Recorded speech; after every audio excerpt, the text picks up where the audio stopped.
ইয়াতেই আডাবু 4 নম্বর হালাং কুতাকা চৌতে তাকা তা দিন কুন্না তম তেই আ তেই ই তেই আ তেই ই তেই আ তেই ই তেই আ লেফট সাইড শুরু করো তেই আ বডি দাও তেই ই বডি দাও তেই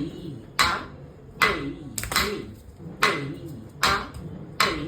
ই তেই আ double speed তেই আ তেই ই তেই আ তেই ই তেই আ তেই ই তেই আ তেই ই তেই আ তেই ই তেই আ তেই ই তেই আ তেই ই তেই আ তেই ই পিছিয়ে যাও দেখো এটা ক নম্বর হলো এটা 4 নম্বর হলো তাহলে আমরা এক এক করে পরপর সবকটা 1 নম্বর থেকে 4 নম্বর অবধি মনে